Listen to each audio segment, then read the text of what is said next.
Imagine being 90 years old, relying on Social Security for your daily needs, only to find out that new policies could make it harder to access your benefits. A recently introduced system promises a smoother online claims process, but there's a catch. For many seniors and individuals with disabilities, an added in person identity verification step could turn a simple claim into a serious hurdle. In this video, we'll break down the latest Social Security policy changes taking effect on March 31st, explaining what they mean for you and your loved ones. You'll learn how the new online system works, why in person verification might cause problems, and what steps we can take to protect those most at risk. Stick around to the end to find out how you can take action and help ensure that no one is left behind. Welcome to Financial Area, your go-to source for financial insights. If you find this information valuable, don't forget to like and subscribe so you never miss an important update. The Social Security Administration is rolling out a significant change that will impact how individuals file claims. The introduction of the Identity Management System, IDM, is designed to modernize the process, allowing people to submit their claims entirely online. This shift is aimed at making the system more efficient, reducing wait times, and streamlining applications for those comfortable with digital platforms. With IDM, users can log in, verify their information, and complete their applications from the comfort of their homes, eliminating the need for long in-person visits or phone delays. While this update is a step toward modernization, it comes with a major drawback: accessibility. Not everyone has reliable internet access or the technological skills to navigate an online system. Many elderly individuals, especially those who have never used computers or smartphones, may struggle to complete the process without assistance. For them, what is meant to be a convenient update becomes an obstacle, potentially delaying their benefits. Additionally, individuals in rural areas with limited broadband coverage may find it challenging to file their claims without stable internet, forcing them to seek alternative methods that may take longer. Beyond the online claim system, another significant policy change is the requirement for in-person identity verification for claims initiated over the phone. This means that if someone calls the Social Security Administration to apply for benefits, they will need to visit a physical office to confirm their identity before their application can proceed. The government argues that this step is necessary to prevent fraud and ensure that benefits go to the right individuals. However, this requirement raises concerns about its impact on those who cannot easily travel to a Social Security office.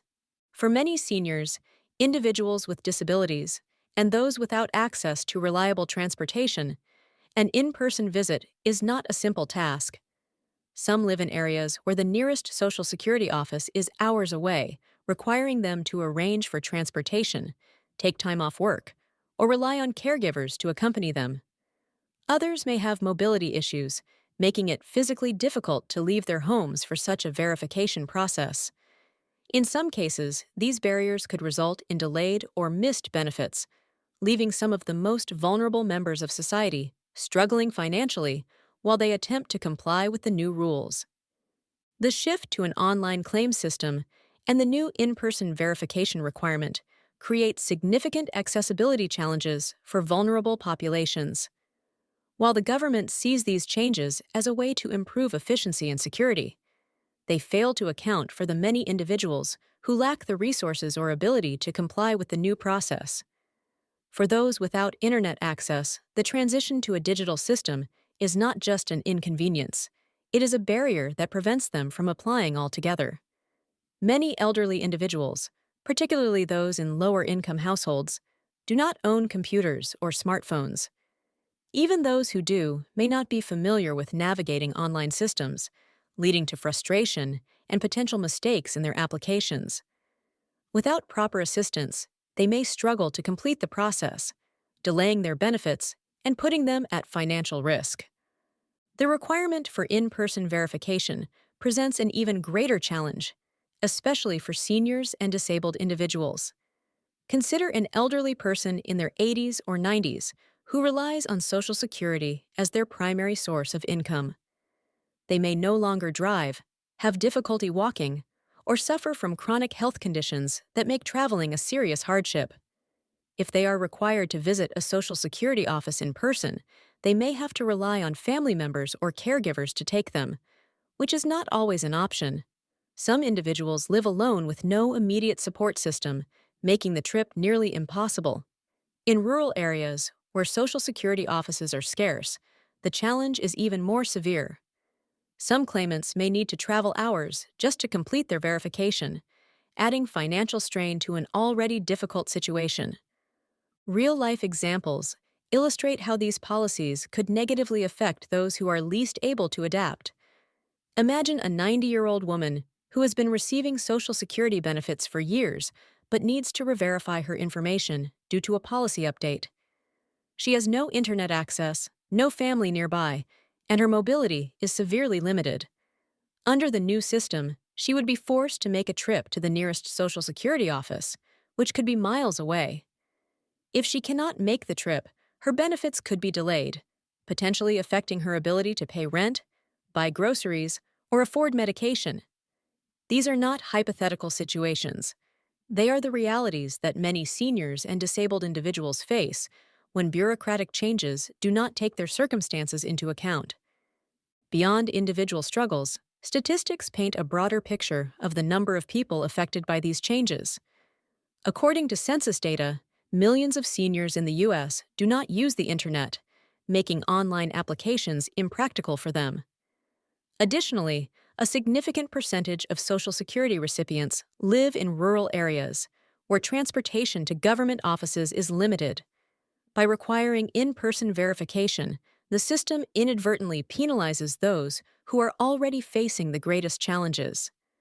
While fraud prevention is important, the burden of proving one's identity should not come at the expense of access to essential benefits. The impact of these policy changes extends beyond individual hardships. It raises a larger question about how society can support those who are most vulnerable. Community involvement will be essential in helping seniors and disabled individuals navigate these new requirements. Family members, neighbors, and local organizations can play a critical role by assisting individuals who may struggle with online applications or need transportation for in-person verification. Something as simple as helping an elderly relative set up an online claim or arranging a ride to a Social Security office can make a significant difference. However, not everyone has a strong support system, which is why broader community efforts are necessary. Nonprofit organizations, senior advocacy groups, and local government programs must step in to provide guidance and resources for those affected. Libraries, senior centers, and community outreach programs can offer digital literacy training to help individuals learn how to access and complete online claims.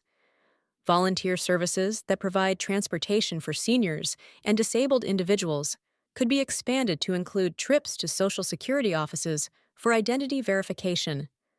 Raising awareness about these programs is crucial, as many people may not even know where to turn for assistance.